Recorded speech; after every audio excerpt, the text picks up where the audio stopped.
parlay of the day, and we come off a night in which we only hit one of our three legs. And that's unfortunate because at least when we hit two of three legs, I can say, well, we hit two of three legs.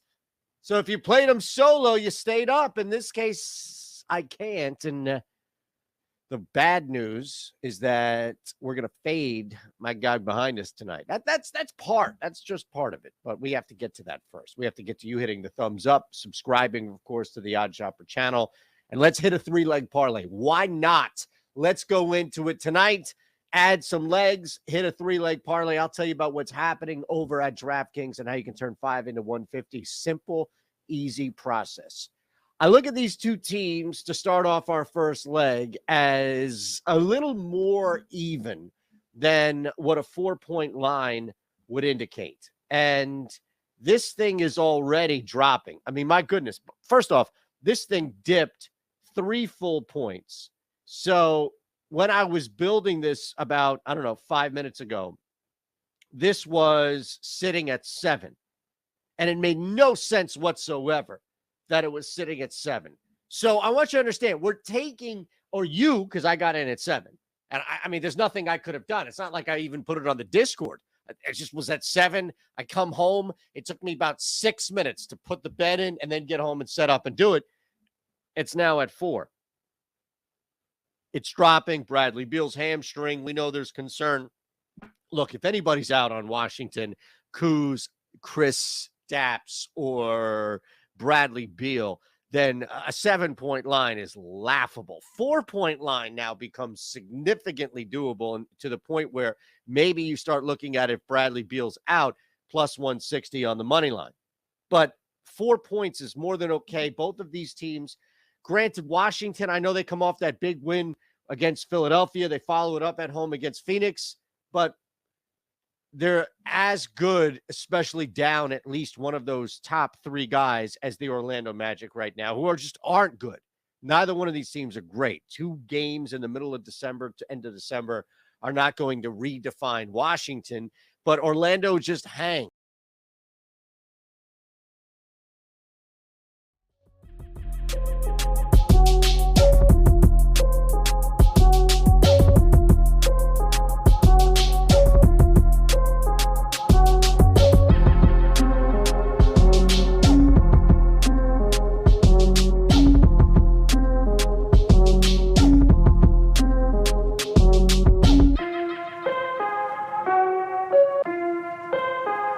But that's the worst, especially if in New York on the weekends.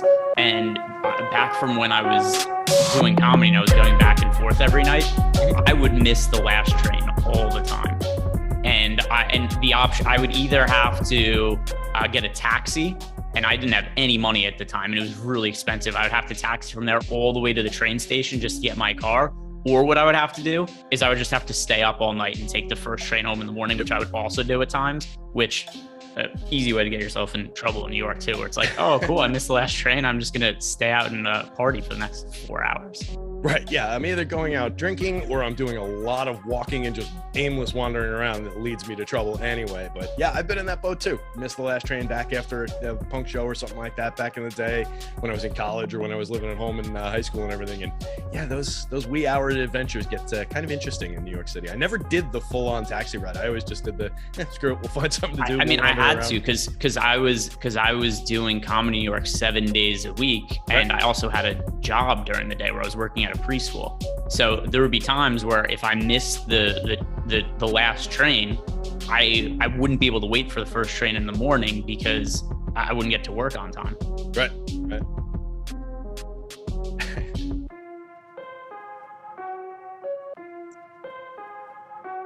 Good morning, everybody, and welcome to the Stokastic NBA Strategy Show. As you come in, like the video and subscribe to the YouTube channel. Friday, it's usually Adam and I, but Adam is on vacation. So T McB, Terry McBride, joining us to break down the NBA slate. We're sponsored by Prize Picks today, so shout out to them. Terry, what is happening?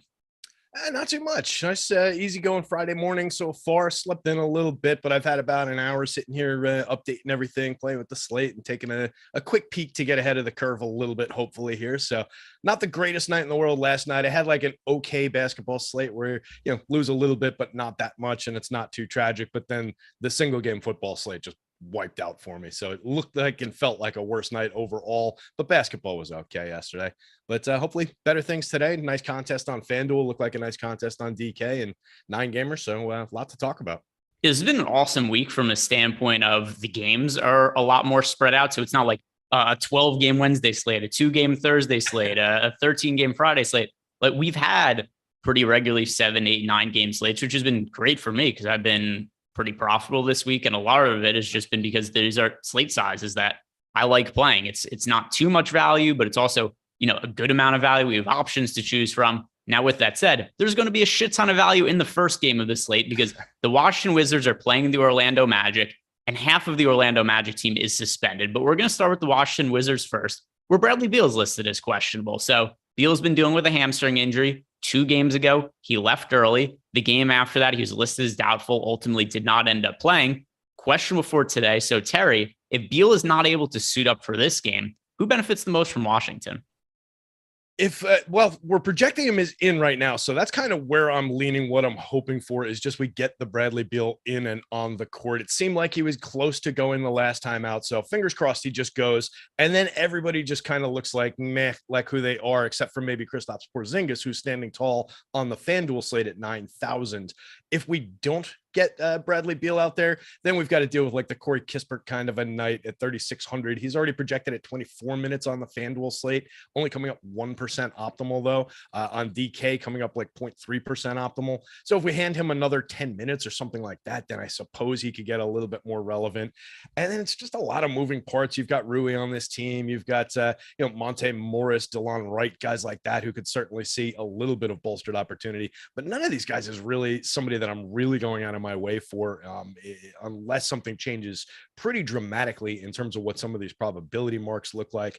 And honestly, I would just want more production. I don't like chasing guys that are sub 1 fantasy point per minute. And a guy like Kispert, 0.58 fantasy points per minute, that's just not that appealing to go really chasing after, even with the idea of more minutes. So I don't love that spot, that opportunity. I'll take some shares of Beal if he's in. I'll certainly take shares of Kristaps Porzingis in either case. I do think he remains just very interesting. And if he becomes the overall focal point here, maybe that makes him even more interesting. He's positively leveraged on both sides as well. So there's a little bit of interest in that.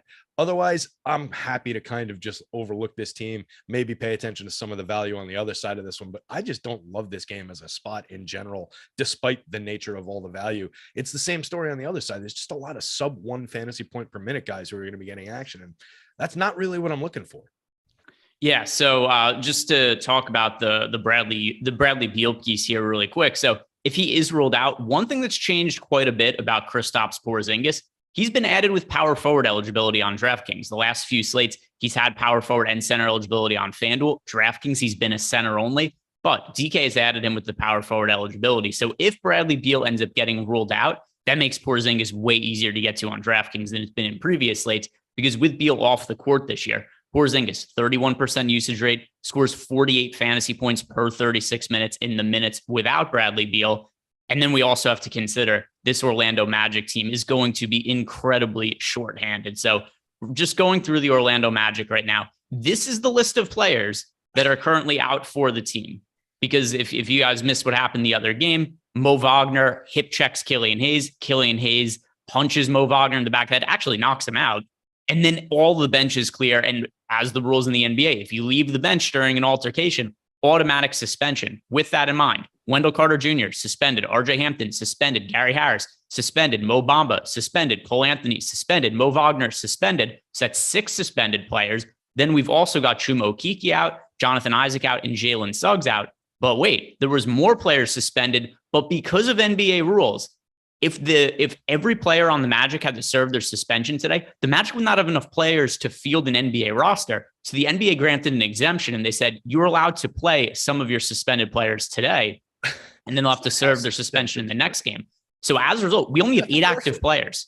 Only 8 active players for the Magic today. Boncaro, Fultz, Wagner, Bol, Terrence Ross, Kevon Harris, Admiral Schofield, Caleb Houston. I expect all of the starters for the Magic to play 40 plus minutes today. Yeah, I mean, it's certainly looking that way. 8 guys on the bench, no matter what, you're getting a lot of minutes for basically everybody there. But like I was just getting at, outside of the Markelle Fultzes, maybe some Franz of the world, some Bol, some Bancheros, the regulars, I don't really know if I want to chase guys like Caleb Houston, Admiral Schofield, 0.72 FanDuel points per minute for Admiral Schofield, 0.48 for Caleb Houston. They're smallish samples, 23 and 24 games respectively, 12.5 minutes a game, 17.3 minutes a game. Arguably in different circumstances, maybe those guys get a little bit more productive, but are these really the guys that I want to chase that much? The 3,800, 3,900 on FanDuel, they're dead flat minimum 3,000 on the DK slate. So maybe a little bit more of an argument to be made over there, but they're really not projecting out for any optimal rate. 8.8% optimal for Kevon Harris on the DK slate, 1.9% for Admiral Schofield, 2.1% for Caleb Houston. These are just guys who are going to be there wearing the uniform, but they're not really going to be appealing NBA plays today. And for guys that are at the dead minimum to look like that, like you have to be a fairly non-productive player to come up that low in these probability marks when you're at the dead minimum. So I'm just not seeing a ton there. I would love to have an opportunity here.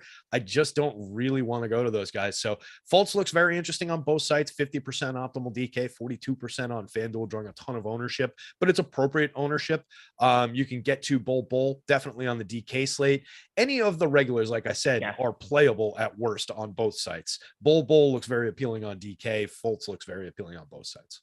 If you guys are playing cash games today, you should have at least Boncaro, Fultz, Wagner, Bol. I think all of them are really good cash plays as of now, and they're guys I'm going to get to in tournaments. But I agree with you. Some of these deeper rotation guys, Caleb Houston, Admiral Schofield, they're nothing but dart throws, because I really do think what this team is going to do is, barring foul trouble, I think Boncaro, Fultz, Wagner, Bol, I think these guys are all looking at like 40 minutes, somewhere around there, at the very least high 30s minutes. And that's why I think they're going to fill out the rotation. Guys like Schofield, Houston, Harris probably playing 16, 18 minutes, somewhere around there. But the guys that you were mentioning, the guys that are normally in the rotation, like Boncaro, Fultz, Wagner, Bol, these guys are going to be tough to avoid today. Moving on to the next game, we have the Phoenix Suns against the Toronto Raptors.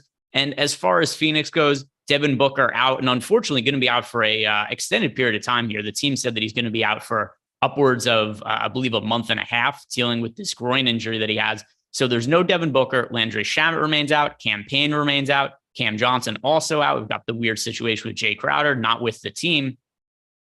Chris Paul should be playing better without Devin Booker. It's something over the last couple of years. We've always seen better production for Chris Paul sans Devin Booker, but hasn't really been the case quite as much lately. But what is standing out to you from the Phoenix Suns with this handful of players missing? The fact that nobody's really rocketing through toward the top of the probability columns is one thing that kind of jumps out at me. With that many guys out and that many talented guys still left, you would think that the dominoes would just fall so that a Chris Paul would kind of stand out. And right now, 8.7% optimal on FanDuel, 12% on DK. He's fine. He's certainly playable for the season. 1.10 FanDuel points per minute, 1.22 over the last 3 games, 39.4 FanDuel points in 31.6 minutes the last time out. Fine production, but not really explosive ceiling kind of production, and not really, kind of what I was expecting with these injuries and with these absences. Josh Okogie certainly looks like he's going to get some minutes again. He's at the top of the board when we sort for optimal rate on FanDuel at 17%. He's a $4,000 multi-position small forward shooting guard at the same price with a relatively different relative cap on DK multi-forward eligibility. He's only coming up 6.7% optimal. You do still have some positive leverage on him, so he's playable. He's a movable part more than he is an appealing one there, though. Everybody on this team does have positive leverage across both sites, so they're interesting kind of as a mix and match piece. I think it's not a team where we're really going to go way out of our way to grab these guys, but when they're falling into lineups, I think they'll be good, viable tournament pieces at relatively low ownership, single digit ownership up and down on FanDuel. Only DeAndre Ayton owned above 10% on the DK slate. So any one of these guys is certainly usable, but they're kind of in a situation where they are who they are or have been over the past, Booker out kind of games. They are basically going to look like that. And I think that, you can get to them, but nobody's really explosively, blowing away the rest of the guys where I'm saying, hey, that's my guy here. Jock Landale's another piece, interesting, semi-interesting piece. He's 4,000 on the FanDuel slate, 4,000 on DK as well. I'd rather play him, I think, where I can use multiple centers, and you're just hoping for that, for, you know, kind of sneaky upside there. But I don't love that spot. He'd be my lowest ranked guy out of that group.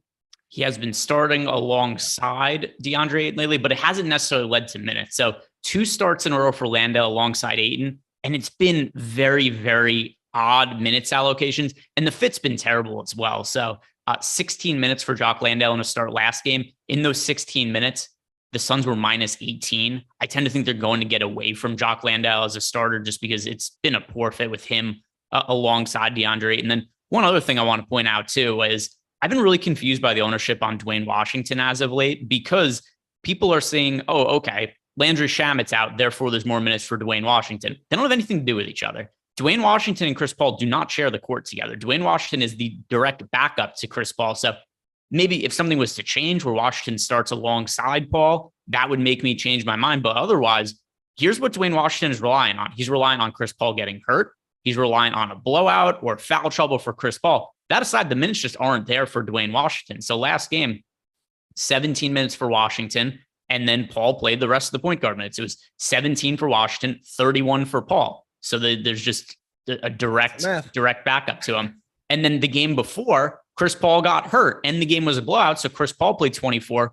Dwayne Washington played 24. So if you guys really like Dwayne Washington, what you're kind of saying is you think Dwayne Washington plays minutes over Chris Paul, which I just haven't seen that as the case as of late. So I know I've been at odds with people about that lately, but it's really hard for me to project big minutes for Dwayne Washington, because if he's not going to share the court with Chris Paul's going to be limited in some fashion for Dwayne Washington to play. And that's just not all that likely to happen, in my opinion. Toronto Raptors on the other side of the game. I'm with you on that. That would need news. So just like, you know, if you happen to spot that Dwayne Washington worked his way into a starting lineup and he's going to be playing alongside Chris Paul and they're shaking things up, then it looks like an appealing play, because he is a good fantasy point per minute performer. So that would be the only circumstance where I would look at him. On the other side of the game, when it comes to the Toronto Raptors, Fred VanVleet, questionable. Precious Achiuwa could be back in the mix. He's been out for an extended period of time. That would take guys like Christian Coloco, Juancho Hernan-Gomez, who have played some extended minutes as of late. That would take them out of the mix. But the big news here is Fred VanVleet being questionable. Terry, if he is to miss another game here, what are the Raptors going to do other than just play everybody a million minutes? Yeah, I mean, play everybody a million minutes, including Malachi Flynn and Gary Trent. They'll be getting a bigger complement of minutes. Malachi went up to 30.2 minutes last night, produced 23.1 FanDuel points. He's a 0.77 FanDuel points per minute performer for the season, 0.81, a little bit better on the DK side of the board. He's fine if he's going to be getting the minutes. I prefer it on the DK side, where he's still 3,800 multi-guard eligible. He's up to 4,900 on the FanDuel slate. That's going to start to stretch his viability. Even if he does get those starters minutes, he'll still be on the board. He'll still get a decent optimal rate, but it won't be one of these ones where he's really spiking to the top of the stratosphere and on the top of everybody's board. Maybe that makes him more interesting for tournaments over there, where, you know, the pay up to be different kind of approach. It's just on a mid-range guy like that who's not giving me a fantasy point per minute, I don't want to get too far afield and chase the Malachi Flynn shares. So we'll wait on news. We'll see how that comes out later in the day, what the probabilities look like before making decisions. But in my gut, when I'm seeing that price on FanDuel, I'm not seeing much appeal. I do think he's much more viable as a DK guard, working him back and forth over there. Similar story with Gary Trent. He's 6,400 shooting guard small forward on FanDuel, 5,000 shooting guard small forward on DK. He's more usable at that price on DK, I think. So I think he's more viable there if you get that news. FanDuel, again, I would take him where he falls. The other piece is Pascal Siakam, obviously, you know, nice 51-point performance in 38.2 minutes, but you're paying for him. And 51 isn't really enough out of him at these big price tags. So I want to see a little bit more from him if we're going to that kind of a price for Siakam. OG, Scotty Barnes, certainly fine pieces to get to, but not really smashing through the top of things. OG currently right now at 7,200.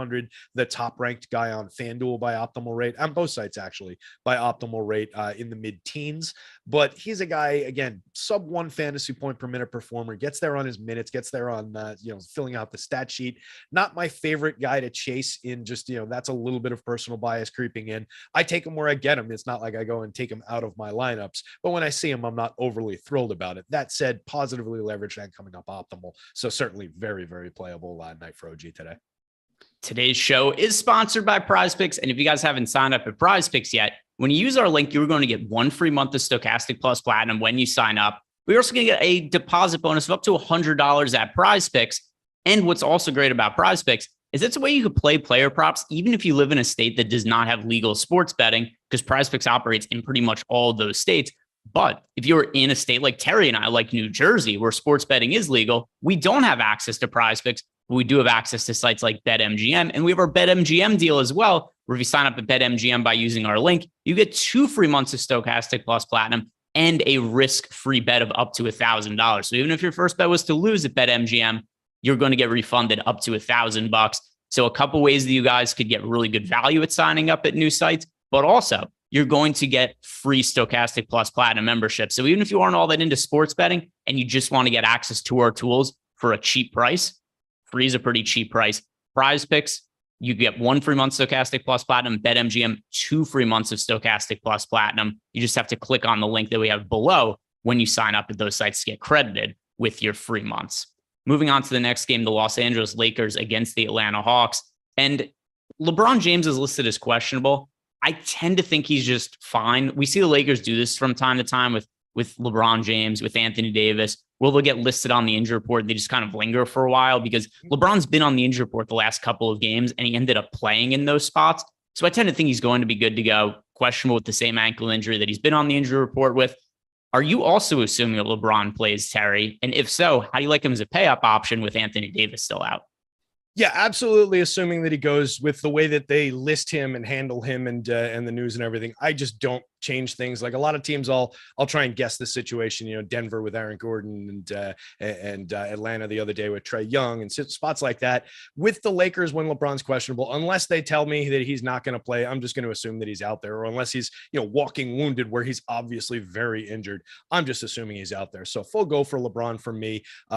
He looks okay. The rest of this Lakers team, nobody really smashing to the top of the board on DK. 10% optimal for a Thomas Bryant, 11% for LeBron James. They're both solid performers. 1.07 FanDuel points, 1.38 FanDuel points for LeBron, for Thomas Bryant and LeBron per minute, 1.07 and 1.41 in the DK scoring.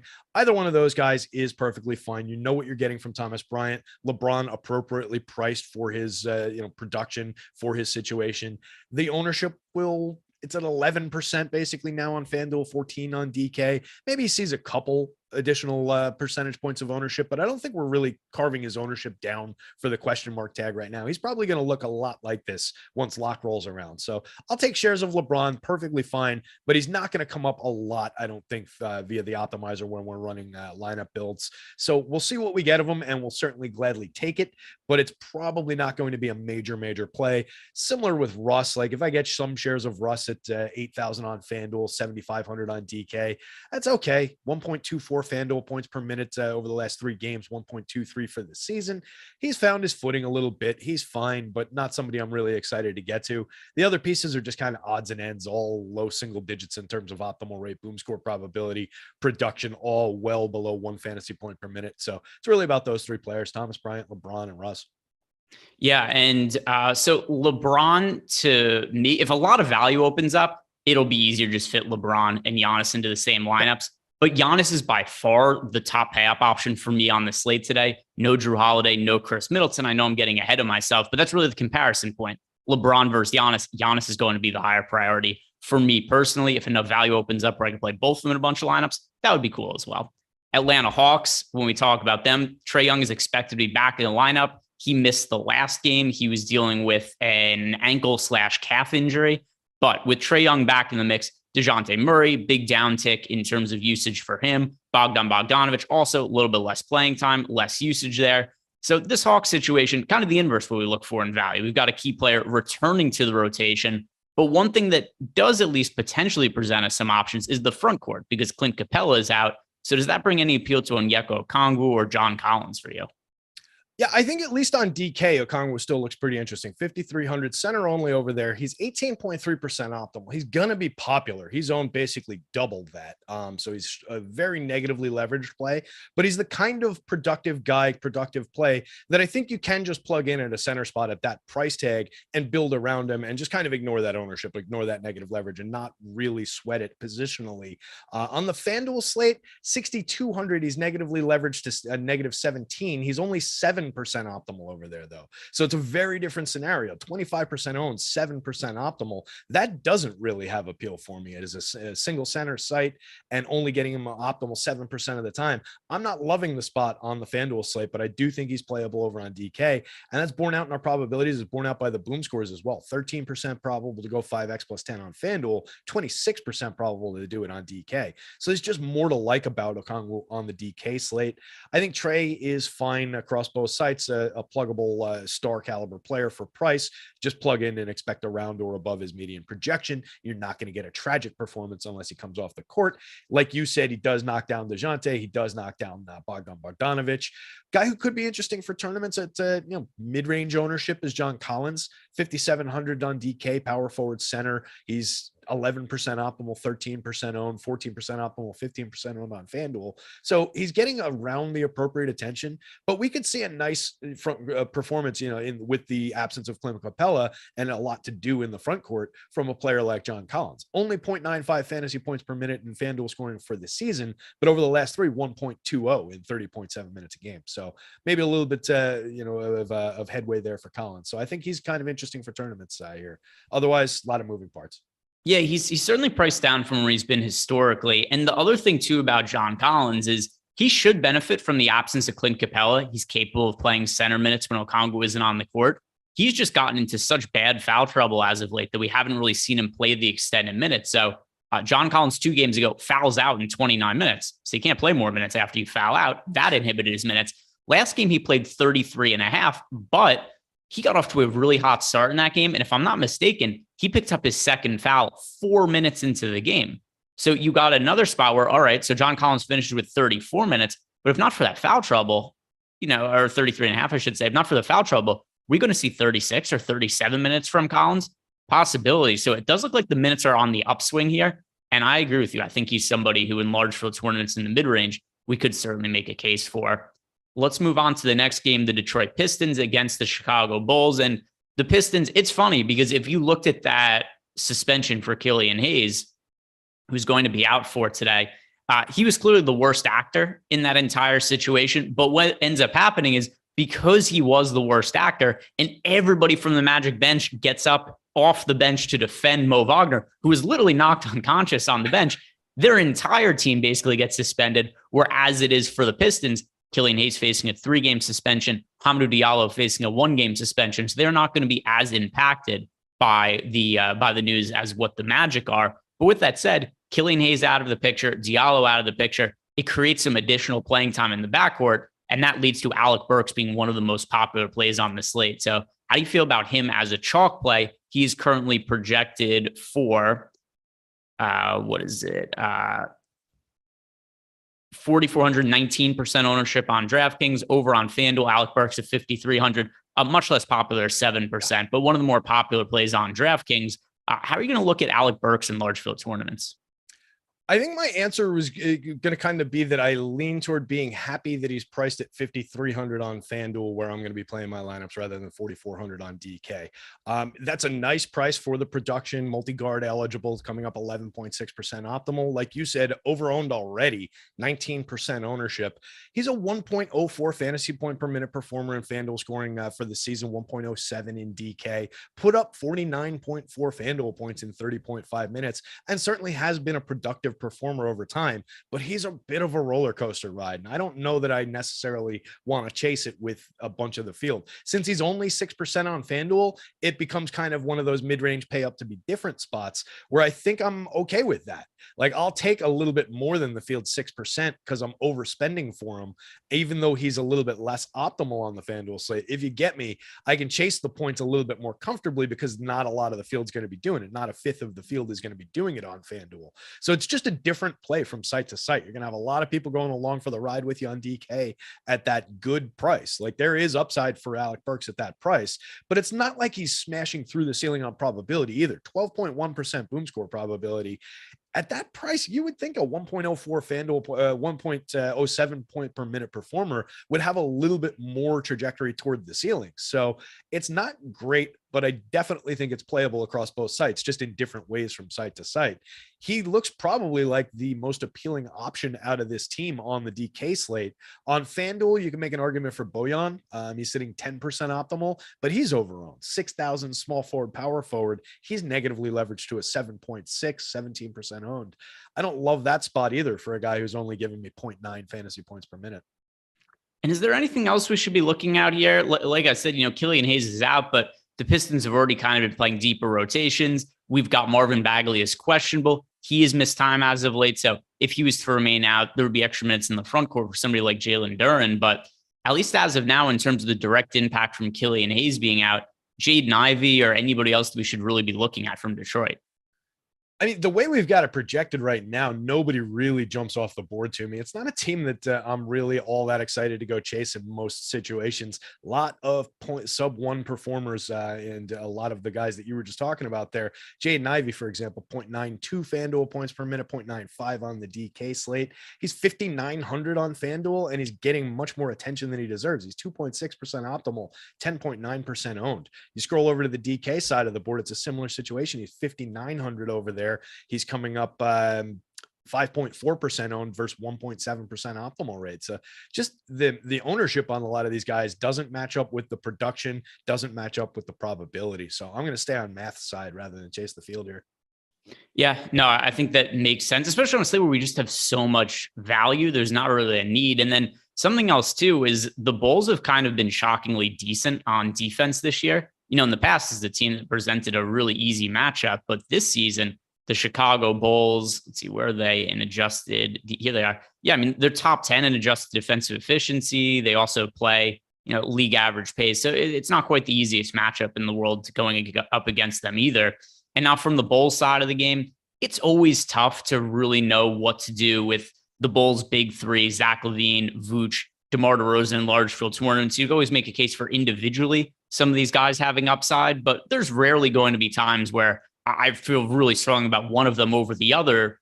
But Derek Jones Jr. questionable today, Kobe White questionable, Patrick Williams questionable. That could certainly present some value options on this team, but it's also enough guys that are listed as questionable that I think we just need more information in terms of who's in and who's out for this team to really parse anything from that standpoint. But nothing is going to really change DeRozan, Vooch, or LaVine. Do you have a preference amongst the three pay-up options, Terry? Or is it just a spot where you're not going to really prioritize any of them? Looking at the three of them on the DK board, I guess we could say that LaVine is slightly more appealing, but these guys look the same. If I'm just, putting a cover over the names and the positions and just looking at these optimal rates, we're talking about a spread of 1.3, no, not even 1.1 percentage points on the FanDuel board.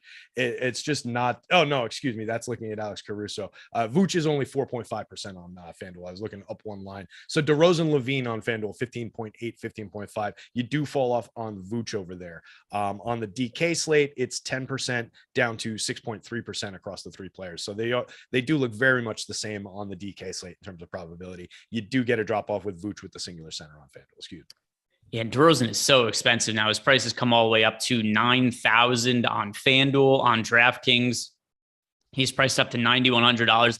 That's more than I really feel comfortable paying for DeRozan, especially because it's kind of funny how this works sometimes because he's been playing better as of late. He's had some really hot shooting games. As a result, his price goes up, but his ownership also goes up, which when somebody's price goes up, the ownership also really shouldn't go up, but that's just kind of how it works in DFS. So the opportunity cost of DeRozan is like you can't pay up for LeBron or Giannis, right? And there's not that much of a price gap between LeBron or DeRozan either. If I have the option between the two, I much prefer LeBron. And then even Giannis on DraftKings, Giannis only $1,800 more expensive than DeRozan. I've got Giannis projected for like 20 more fantasy points than DeRozan. So that's certainly a move I would rather make. And then also on FanDuel, the price difference between the two of them is $1,900. So once again, if I'm looking to pay up for somebody, I have to prioritize LeBron and Giannis over DeRozan. And because of where DeRozan's priced now, those are the choices you have to make. You're not comparing DeRozan to other mid-price guys or upper mid-tier price guys. You have to compare him to the other stars. And I think those other guys should just be projecting out better than DeRozan at this point. Is there anything else you would like to add from the Bulls? Yeah, totally agree with that. And I'll throw in into the bucket that both DeRozan and Levine are negatively leveraged on both sites, more egregiously so on the FanDuel slate, but both sites negative leverage. It's just not that appealing. And yeah, I'll go right along with you on that price discussion as far as just I will find another $1,800 to get to those much more productive stars, much more reliable stars. Somebody in chat is probably in the process of pointing out that DeRozan put up 72.5 FanDuel points the last time out. He's a good player. He's 1.17 for the year in the per minute, 1.18 on DK. Certainly a productive guy, future New York Knicks trade deadline mistake most likely, but he's just not a guy I love chasing and not a guy I really love in terms of being just a basketball player. Like, just he's an outlier. He's a weird player the way that he plays the game these days, and one of the last of a generation. So I don't know. I don't love DeRozan, last of a generation in the way he plays the game, not his age. Yeah, and by the way, as people pointed out, 11,900 to 9,000, that is $2,900, not $1,900. I did some. I left off 1,000 there when I was doing it, but either way, the difference in the salary is still not nearly enough relative to the gap that I have in projections for these guys, where I do have Giannis projected for more than 20 more fantasy points than DeMar DeRozan. So I'm going to definitely be prioritizing paying up for Giannis over DeRozan tonight. Moving on to the next game, we got the Minnesota Timberwolves against the Milwaukee Bucks. Kyle Anderson is questionable. He has been questionable. How many games in a row has he been questionable for now? Kyle Anderson has been questionable every single game since December 18th. So I don't know whether he plays or not, but even if he's ruled out, it's more than priced in at this point. The players that we really do want to be talking about here, Anthony Edwards, Rudy Gobert, D'Angelo Russell, and Naz Reid, who has now all of a sudden started to share some court time with Rudy Gobert. That has led to more minutes for him, but I still have not really loved Naz Reid as of late. He had the one big game against Miami, but even last game, 25 minutes, 26 fantasy points, not terrible by any means, but at the same time too, considering he's now priced at $5,900 on DraftKings, $5,900 on FanDuel, he's up to $4,900 on DraftKings, which is for sure a more playable price point. Yeah, but I just think there's. Oh, sorry. Go ahead. Oh, no, I was cutting you off. I was saying, yeah, see, on the DK side, I think that price, I think we can get away with it. I do like that spot, but continue teeing up. Yeah. So to me, the issue with Naz Reid is, number one, I don't buy that he's going to continue to play as many minutes as he is with Rudy Gobert going forward. And then number two, he's just much less productive with Rudy Gobert on the court. So overall for the year, he's a good fantasy producer, but it's around 0.85 fantasy points per minute when he's sharing the court with Rudy Gobert. So those additional minutes, he's not the best fantasy producer. And there is so much value on this slate that there's other guys I just prefer to get to compared to Naz Reid. So I didn't play him last slate when he was super, super popular. And I doubt I'm going to today either, especially with the other options on the board. But try to sell me on Naz Reid. So I do think I agree with you wholeheartedly when you're playing him only at center and at 5,900 on the FanDuel slate. He's 5% optimal. He's under 1% owned, but he's mostly off the board for me. I don't see myself getting to him on that side a lot. On the DK slate, where you can get him power forward, center, util for 4,900, I do think there's some viability there. 17% optimal. He's owned only about half of that, so he's going to be a nice little leverage piece that's going to help you buy some other stuff. Looking at the per minute marks, you do see the impact of the playing side by side with Gobert in the per minute over the last three. He drops from the 1.17 FanDuel point. Oh, let's do it in DK style, 1.17. So he drops from 1.17 to 1.11 over the last three games. I'll still take 1.11 from a guy we've got projected to play around 24, 25 minutes for 4,900 and chase a little bit of that upside with that multi-position, with that price tag there, and with nobody going to it. So sub 10% ownership. If it creeps up to like 15% ownership, if that starts to level off with the optimal rates, with the boom score probabilities, then I'll probably look in other directions. But I do definitely think it's more viable on the DK slate, off the board on FanDuel. Like I was saying, FanDuel, I'll look to a little bit of D-Lo. He's sitting at 17% optimal. kind of looks like who he is. It's not a great spot where he's, really smashing the median projection or anything, but I can definitely take shares of him at 17% optimal. On DK though, those guys are coming up single digits, everybody else on the team. So really only Nas is pulling double digit optimal rates. This is projected with Kyle Anderson in for 25 minutes though. So we could certainly see some changes if he comes out. I didn't think I could hate Kyle Anderson anymore for what he's done to me over the years. And this year he's just been so frustrating. I've missed that spot 4 or 5 times since he started being questionable in terms of I had him built lineups with him in expecting this and just, yeah. Anyway. So let's talk about the Milwaukee Bucks on the other side. And this is pretty easy. Play Giannis Antetokounmpo. There is no Drew Holiday. There is no Chris Middleton. And the numbers for Giannis, as I'll pull up Milwaukee's on-off court numbers this year, with both Drew Holiday and Chris Middleton off the court, the usage goes up, the production goes up a whole bunch. We don't have Luka on the slate. We don't have Jokic. We do have a whole bunch of value where it's kind of easy to pay up for guys. And Giannis, a 40.6% usage rate this year with Drew Holiday and Chris Middleton off the court. I'm going to play as much Giannis as I can fit into my lineups. I think he's pretty clearly the top pay up option on the slate. You guys should absolutely be playing Giannis in cash games. Yeah, I think Giannis looks like a absolute smash, like he usually does. 26% optimal on the FanDuel slate, a little less than that at 18.5 on the DK slate, but one of the more playable players in basically any situation, giving him the little bonus of 2 of his key teammates being out, 2 of the major pieces of that rotation. Absolutely, every reason in the world to go to him. 79.9 points in FanDuel score in the last time out in 42.3 minutes. We could see him approach or eclipse that in the same amount of time tonight. 1.63 FanDuel points per minute, 1.67 DK points per minute for the season. And just thinking about in perspective with DeRozan, with what you were saying before, I'd rather pay up, get to Giannis. That extra 2,000, whatever it is buying me essentially a half a fantasy point per minute. That was a 1.17 versus 1.67, right? So I'm buying a half a fantasy point per minute by going to Giannis every time. I just think that's a no-brainer decision. The other pieces on this team, Pat Connaughton, the major letdown the other night. I don't know if I really am excited to go back to the well, but the math says we should. 21.8% optimal. He's negatively leveraged if I want to find an argument to get away from him on the FanDuel slate. On DK, he doesn't look like nearly as good a play, only 8% optimal, 9% owned. Easier to get away from on DK. Javon Carter, similar story, only 8% optimal on DK, 10% owned, negatively leveraged, easier to get away from. FanDuel, he's 3,700 multi-guard eligible. He's 30% optimal. He's 45% owned. Those are going to be frustrating, annoying pieces to deal with, but I do think they're going to come up quite a bit, particularly in everybody's optimizers, right? In the different sites, they're just going to be coming up because of how they're priced and how they're going to be projected in the median. So make a plan for how you're going to handle that, because they are going to be exceedingly popular. You're talking about a 0.77 and a 0.70 fantasy point per minute performer for the season.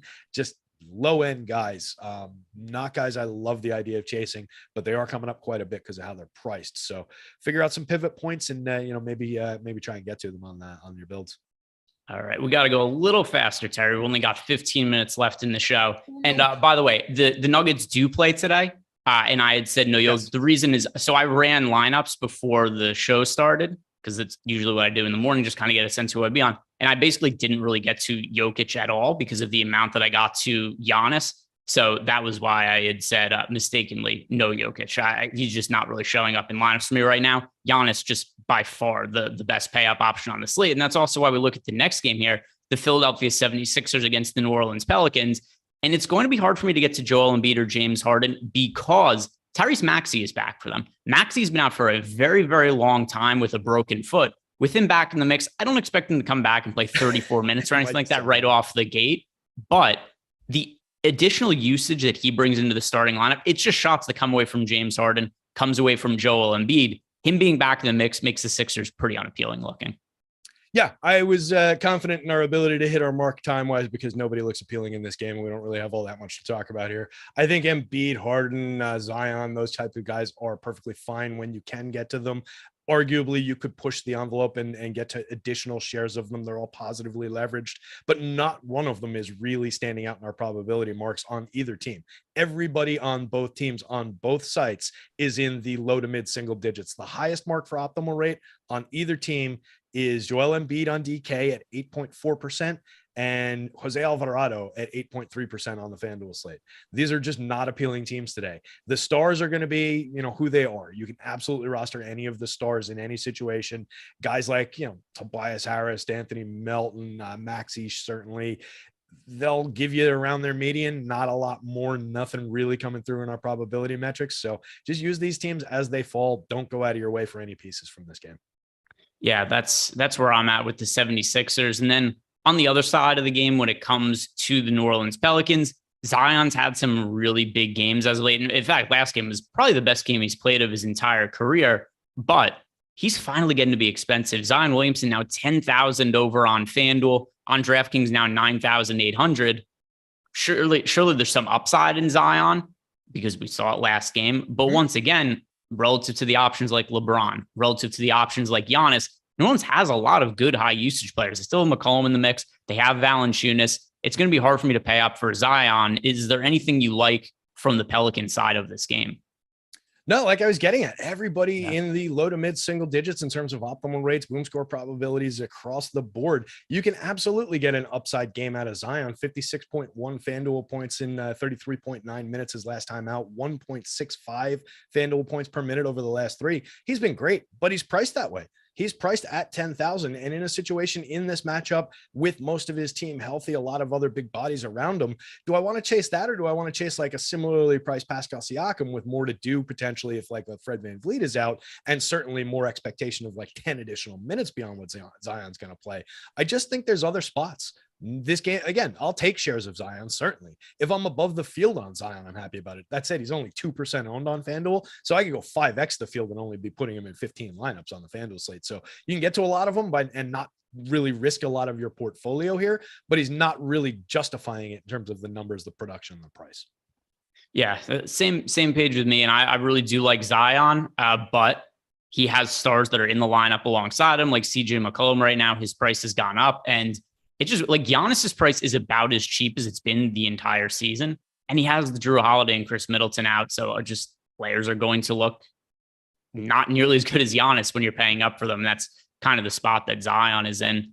Now moving on to the Miami Heat. And for the Heat, relative to them, the kind of clean injury report. Caleb Martin is questionable. Udonis Haslem is questionable. Who gives a shit about Udonis Haslem? But Bam Adebayo is playing, Tyler Hero is playing, Kyle Lowry is not on the injury report anymore, Jimmy Butler is probable. So it looks like we have a pretty healthy Heat roster. With that being the case, I think we could kind of write this team off, especially because so many of these guys are expensive because of the absence of other players lately.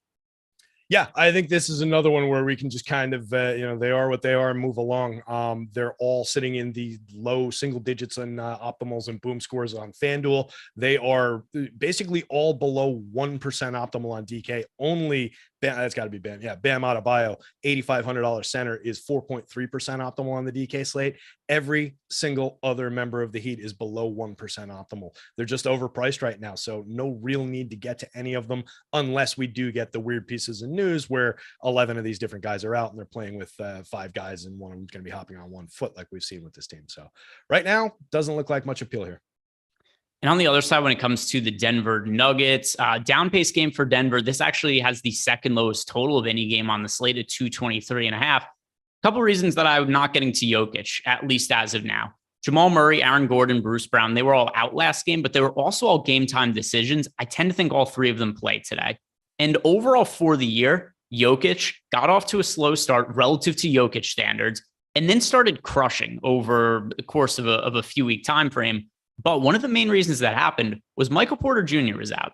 With Michael Porter Jr. playing again and not being on any kind of real restriction, that's usage going to come away from Nikola Jokic. And then also, if we've got Jamal Murray, Aaron Gordon, Bruce Brown also all returning to action, saying Jokic only being center eligible only, I typically am overweight to Jokic in a lot of favorable spots, but this isn't one of them. He's going to see a little bit less usage. He's really expensive. He's center eligible only.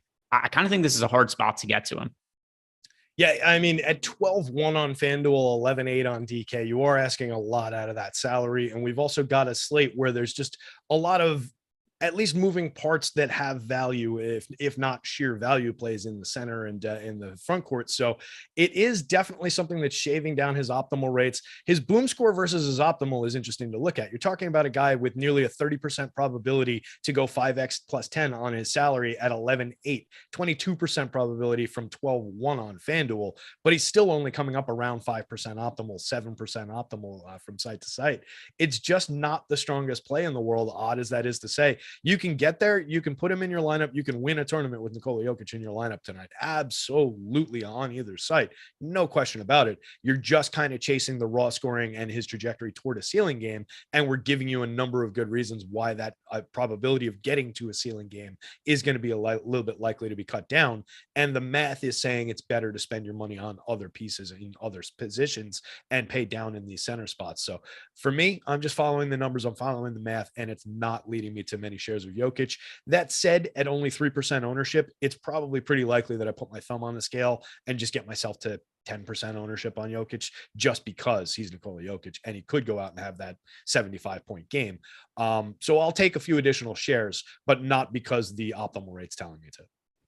2 games left to talk about on the slate. But first, if you guys haven't checked out all the different tools we have over at Stokastic.com, we've got a new lineup generator, which is just the easiest way ever to generate a bunch of lineups really quickly, especially if you guys are either new DFS players and aren't quite familiar with it, or if you're just in a pinch and it's like, hey, I'm spending time with the family today. I was at work, just came back. The slate is about to lock. I don't really know how I should go about building my lineups. We've got our lineup generator. We're just a couple clicks of the button. It'll generate up to 20 lineups for you on DraftKings or FanDuel. You could set different settings in terms of, do you want to be chalky? Do you want to be contrarian? Do you want to be balanced? And it's all based on our simulations. So it's stuff that we are projecting lineups that are going to finish towards the top of GPPs over the course of the long period of time. These are lineups that we do believe are going to end up being profitable. And you can get access to it for free for 3 days by using our 3-day free trial. If you guys are new to Stokastic, you get a 3-day free trial by signing up using the link we have in the description box below. It's also about to be thrown into the YouTube comments, and it'll get you lineup generator for free for 3 days. It'll get you our player projections, ownership projections. And here's what I think could happen. You might sign up for it for 3 days, you make some money, and then the Stokastic membership, it'll pay for itself going forward. So take advantage of our 3-day free trial if you're new to our tools, and just click on the link below to get access to all of that for 3 days for free. Now, last couple games here, Terry. The next one, the Portland Trailblazers against the Golden State Warriors. And Portland, another one of these teams where nothing really stands out all that much. Nurkic healthy. We've got Damian Lillard healthy, Anthony Simons, Jeremy Grant. Josh Hart also, he was out for a little bit. He is in the mix again for Portland. Is there any pieces here that I'm overlooking by not considering priorities? No, everybody kind of just looks like what they've been. They're all priced appropriately for their production. I do think there's a little bit more appeal to this team on the FanDuel slate. You're getting guys like Dame at the 18.9% optimal, a little bit overowned, but definitely playable. He's only 9,100 over there. So that's cheap for Dame and his general upside on any given slate. The rest of these guys just, the Josh Harts, the Jeremy Grants of the world are who they are. I'll take some shares of Nurk at center, 7.5% owned, or 7.5% optimal and owned only at 5%.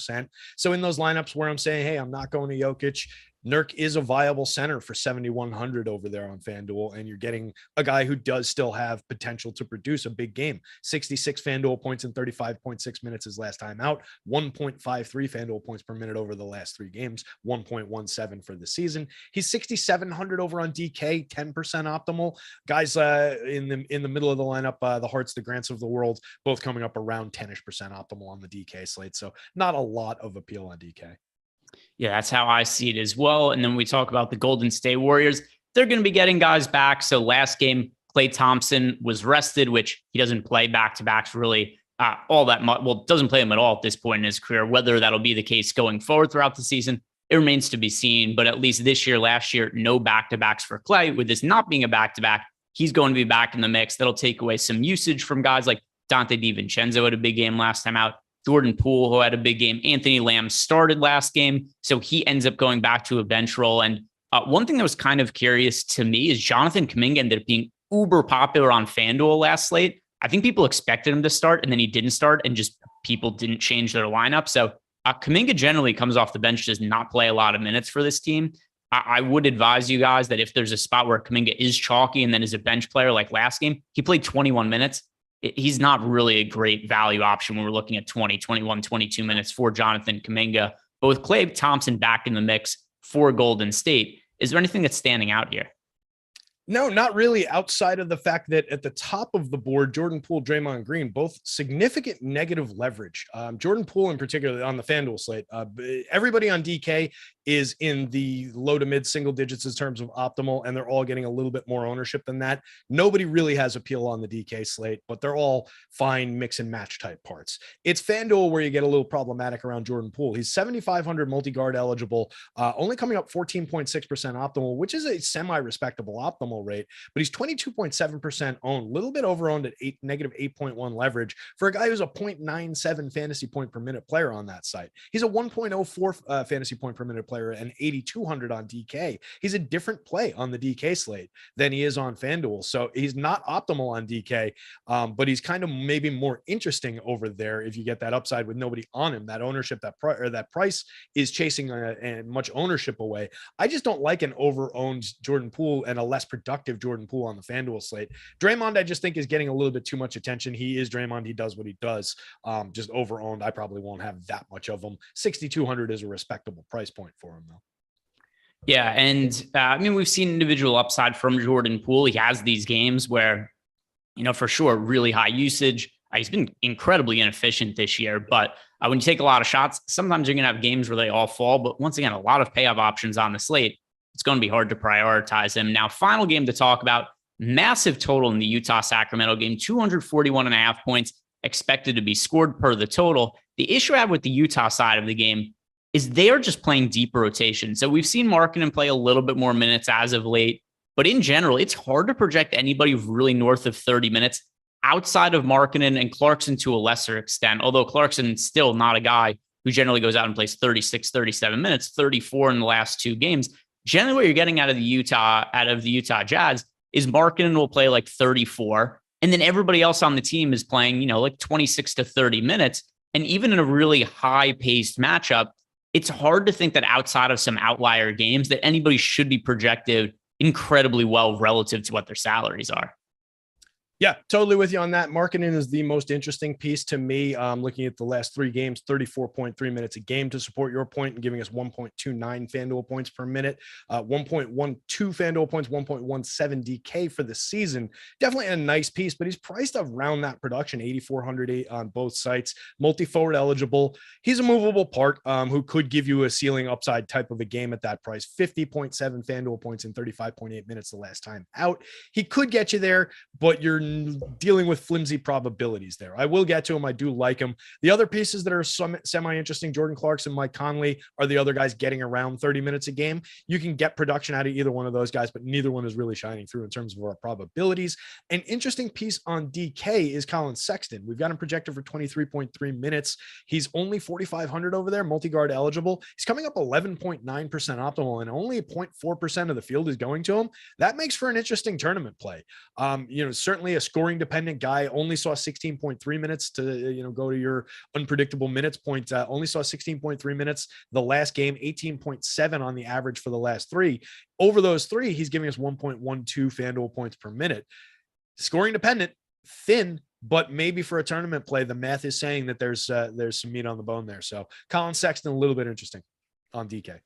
Sacramento Kings on the other side in our final spot to talk about on the slate. Really high total, although that is the case with basically every single Sacramento game. It was good to see Sabonis play number one as a point last game, but then also play pretty well because he has a broken thumb or a broken ligament in his thumb. I didn't know that you could break ligaments, but that's apparently what has happened with him. Still 38 minutes, 31 points, 10 rebounds, 5 assists. Didn't seem to impact him all that much. Sabonis is very expensive now. But one thing that is favorable about him, at least on FanDuel, is that he is power forward and center eligibility.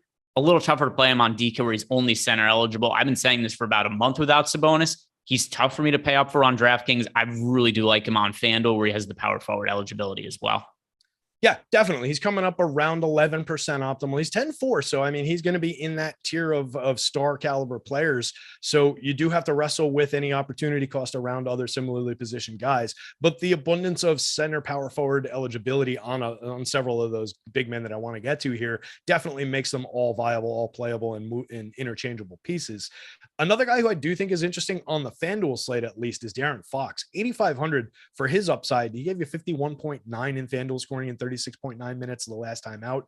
1.21 FanDuel points per minute over the last 3. Same number for the season. 1.24 on the DK board. He's a little bit less relevant in terms of our probability metrics on DK at 8,700 against the relative cap. But at 8,500, he's got appeal on FanDuel, and he's basically evenly owned. 10% owned, 9.2% optimal. I think that's an interesting spot. The rest of this team, the Malik Monks, the Harrison Barneses, the Kevin Huerters of the world, take what I get, but nobody I really love going to. Malik Monk at 5,000 is showing value in terms of our probability marks. A 1.01 FanDuel point per minute performer for the season, 1.06 on DK, around 10, 11% optimal on DK, around 15% optimal on FanDuel.